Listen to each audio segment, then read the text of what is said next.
بسم اللہ الرحمن الرحیم۔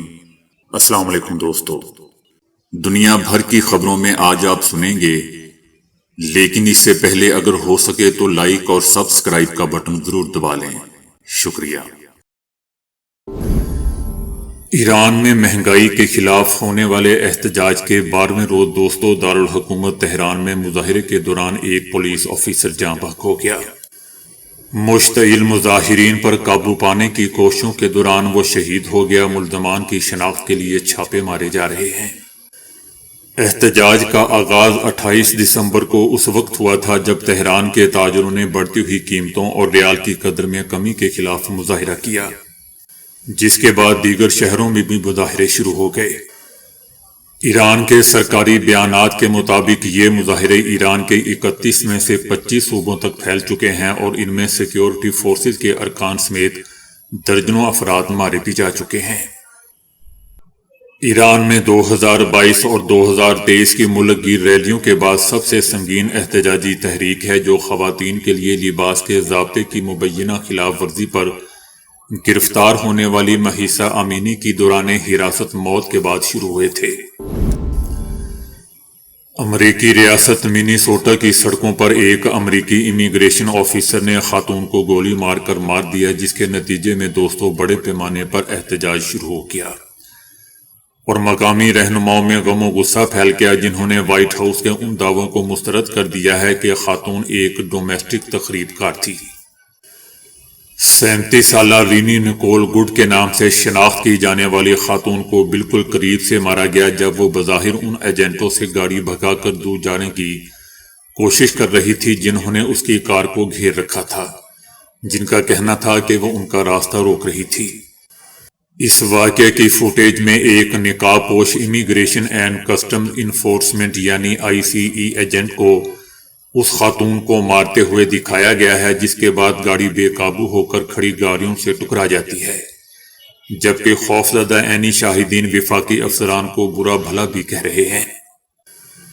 صدر ٹرمپ کی انتظامیہ نے فوری طور پر دوستوں یہ دعویٰ کر دیا کہ خاتون نے ایجنٹوں کو مارنے کی کوشش کی تھی۔ یہ ایک ایسا بھونڈا دعویٰ ہے جسے منیسوٹا کے میئر نے بکواس قرار دے دیا اور ICE پر زور دیا کہ وہ ان کے شہر سے باہر نکل جائیں۔ فائرنگ کے بعد دوستوں سڑکوں پر ہزاروں مظاہرین نکل آئے، جنہوں نے ایسے بینرز اٹھا رکھے تھے جن پر لکھا تھا کہ ICE ہمارے شہر سے باہر نکل جاؤ۔ مقامی حکام کے اعتراضات کے باوجود دوستوں ICE کے وفاقی ایجنٹ ٹرمپ انتظامیہ کی تارکین وطن کی ملک بدری کی مہم میں پیش ہیں۔ محکمہ ہوم لینڈ سیکیورٹی نے گزشتہ موسم گرما میں موجود 6000 کے دستے میں دوستوں 10,000 اضافی ICE ایجنٹوں کو شامل کرنے کے لیے ایک جارحانہ بھرتی مہم شروع کی تھی۔ اس سے یہ تنقید ہو رہی ہے کہ فیلڈ میں آنے والے نئے افسران ناکافی طور پر تربیت یافتہ ہیں۔ محکمہ ہوم لینڈ سیکیورٹی کی سربراہ کرسٹی نوم نے کہا ہے کہ کسی بھی جان کا ضیاع ایک المیہ ہے، لیکن انہوں نے اس واقعے کو داخلی تخریب کاری قرار دیا اور کہا کہ رینی نکول گڈ خاتون پورے دن ICE کا پیچھا کر رہی تھی اور ان کے کاموں میں رکاوٹ ڈال رہی تھی۔ ان کا مزید کہنا تھا کہ پھر اس خاتون نے اپنی گاڑی کو بطور ہتھیار استعمال بھی کیا۔ انہوں نے ہمارے ایجنٹوں کو مارنے کی کوشش کی۔ متاثرہ خاتون نے ہمارے آفیسر کو کچلنے کی کوشش کی تھی، جس نے دفاعی فائر کر دیا۔ یاد رہے دوستوں کہ صدر ٹرمپ کی انتظامیہ کی امیگریشن کارروائیوں کے خلاف پرجوش احتجاج ہو رہے ہیں، جس نے لاکھوں غیر دستاویزی تارکین وطن کو گرفتار اور ملک بدر کرنے کا عہد کیا ہوا ہے۔ محکمہ ہوم لینڈ سیکیورٹی نے اس تشدد کو ہمارے افسروں پر مسلسل حملوں اور انہیں شیطان بنا کر پیش کرنے کا براہ راست نتیجہ قرار دیا۔ یاد رہے دوستوں کہ ستمبر میں بھی شکاگو میں ایک امریکی امیگریشن انفورسمنٹ آفیسر نے ایک غیر قانونی تارکین وطن کو مار دیا تھا، جب وفاقی حکومت نے الزام لگایا تھا کہ اس شخص نے اپنی کار آفیسر پر چڑھا کر حراست میں لیے جانے کے خلاف مزاحمت کی کوشش کی تھی۔ بھارت کی ریاست بہار میں دوستوں جیولری تاجروں کے ایک فیصلے نے سیاسی تنازع کھڑا کر دیا ہے، جس کے تحت چہرہ ڈھانپ کر آنے والے گاہکوں کو، جن میں حجاب، نقاب یا برقع پہننے والی خواتین بھی شامل ہیں، ان کو زیورات کی دکانوں میں داخلے سے روکا جائے گا۔ All India jewellers and gold federation کا کہنا ہے کہ یہ فیصلہ سیکیورٹی خدشات کے پیش نظر کیا گیا ہے۔ تنظیم نے اعلان کیا ہے کہ کوئی بھی گاہک، خواہ مرد ہو یا عورت ہو، اگر برقع، نقاب یا ہیلمٹ کے ذریعے چہرہ ڈھانپتے ہوئے ہو تو خریداری سے پہلے اسے شناخت کے لیے اپنا چہرہ ظاہر کرنا ہوگا۔ مسلمانوں کا کہنا ہے کہ یہ اقدام سیکیورٹی کے نام پر مذہبی آزادی کو نشانہ بنایا جا رہا ہے اور مسلمانوں کے مذہبی جذبات کو مجروح کیا جا رہا ہے۔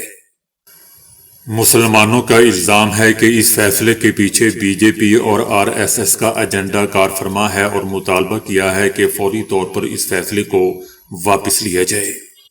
بہار دوستوں پہلا صوبہ ہے جہاں یہ اصول ریاست بھر میں نافذ کر دیا گیا ہے۔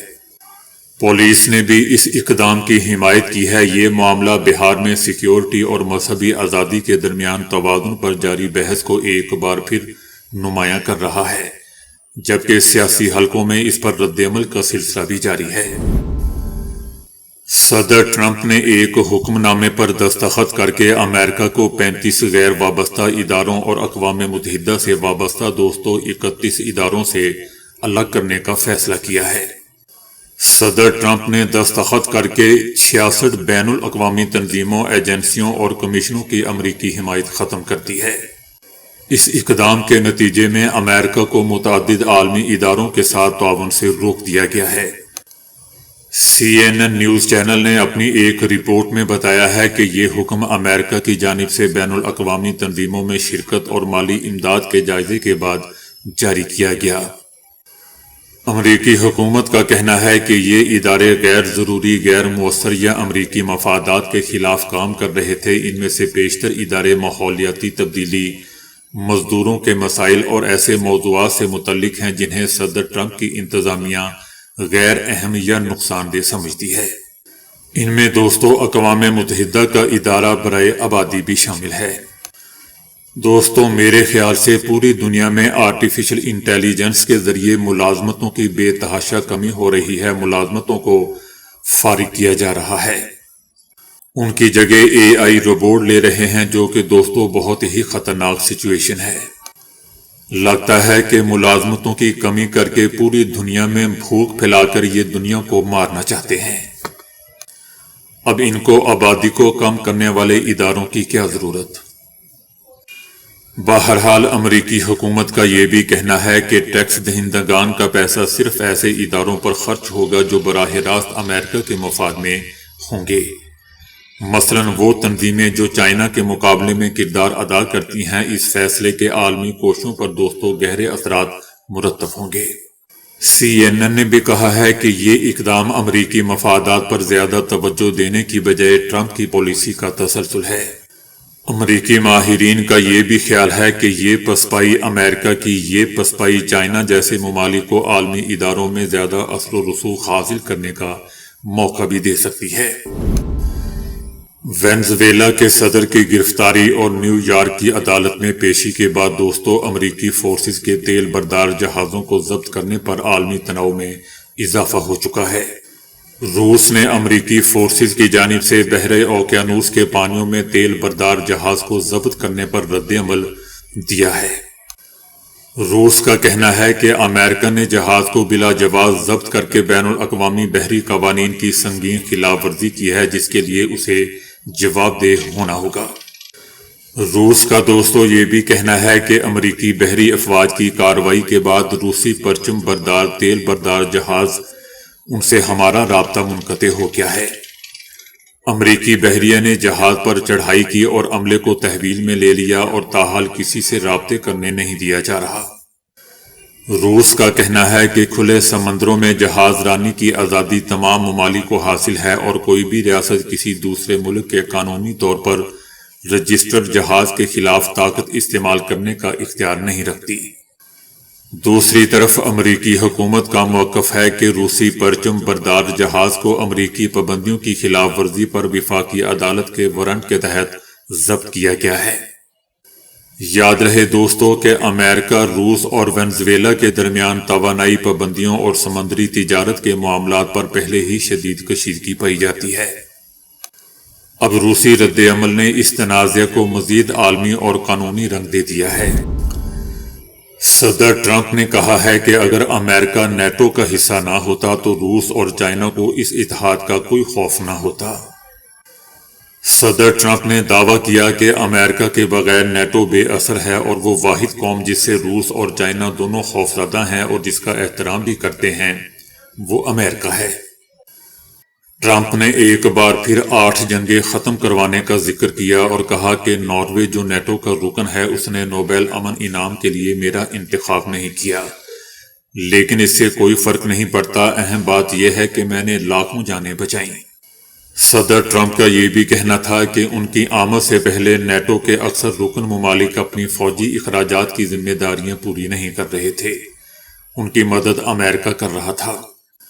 صدر ٹرمپ کا کہنا تھا کہ انہوں نے نیٹو ممالک کو 5% GDP تک دفاعی اخراجات بڑھانے پر مجبور کیا اور اب وہ پوری طرح اور فوری طور پر ادائیگیاں بھی کر رہے ہیں۔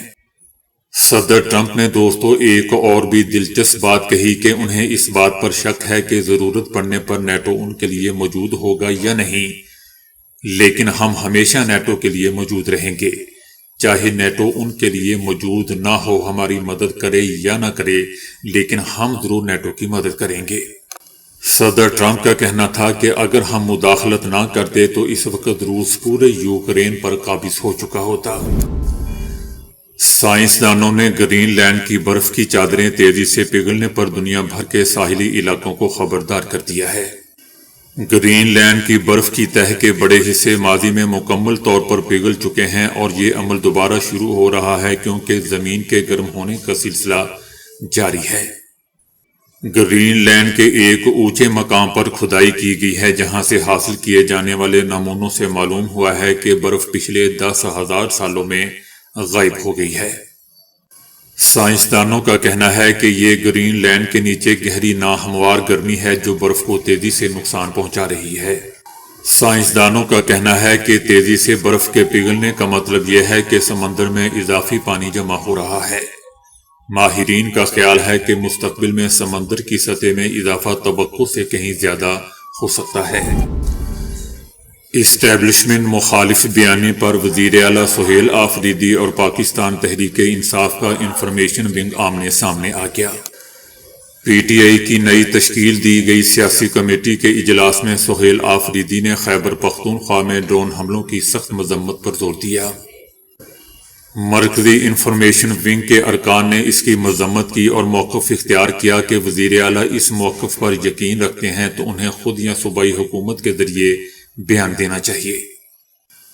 وزیر اعلیٰ خیبر پختونخوا سہیل آفریدی نے عوامی سطح پر دوستو اپنا موقف نرم کر لیا ہے، لیکن بند کمروں میں وہ چاہتے ہیں کہ دوسرے وہ بات کہیں جو اب وہ خود کھل کر کہنے سے ہچکچا رہے ہیں۔ Chief of defence forces field marshal Syed Asim Munir کا کہنا ہے کہ قومی سلامتی کو لاحق خطرات کے حوالے سے زیرو ٹالرنس پالیسی ہے، خود مختاری اور علاقائی سالمیت کا تحفظ پاک فوج کا اولین مشن ہے۔ فیلڈ مارشل نے فارمیشن کے زیر اہتمام تربیتی مشقوں کا جائزہ لیا۔ فیلڈ مارشل نے مستقبل کی جنگوں کے حوالے سے تیاریوں اور جدت اپنانے پر زور دیا اور جوانوں کو فراہم کردہ کھیلوں اور تفریحی سہولتوں کو سراہا۔ فیلڈ مارشل کا یہ بھی کہنا تھا کہ پاکستان کی مسلح افواج ملک کی خود مختاری، علاقائی سالمیت اور داخلی استحکام کے تحفظ کے لیے ثابت قدم ہے۔ جاپان کے ایٹمی ریگولیٹری ادارے کے ایک اہلکار سے چائنا میں ممکنہ طور پر ایک سمارٹ فون گم ہو گیا ہے جس میں حساس نوعیت کی سرکاری رابطہ معلومات موجود تھیں۔ جاپانی حکومت اور مقامی میڈیا کا کہنا ہے کہ یہ واقعہ نومبر میں پیش آیا، تاہم اس کا انکشاف حالیہ دنوں میں کیا گیا۔ ایٹمی ریگولیشن اتھارٹی یعنی NRA کے ایک عہدیدار کا کہنا ہے کہ گم ہونے والا فون سرکاری استعمال کے لیے دیا گیا تھا۔ اور اسے قدرتی آفات جیسے کہ بڑے زلزلوں کے دوران رابطے کے لیے استعمال کیا جاتا تھا۔ اہلکار کا کہنا ہے کہ فون میں ایٹمی ڈیٹا تک رسائی موجود نہیں تھی، تاہم اس میں ادارے کے ایٹمی سیکیورٹی ڈویژن کے عملے کے نام اور رابطہ نمبر ضرور محفوظ تھے۔ تو دوستو ابھی کے لیے اتنا ہی۔ ویڈیو کو لائک اور شیئر کرنے کا بہت بہت شکریہ۔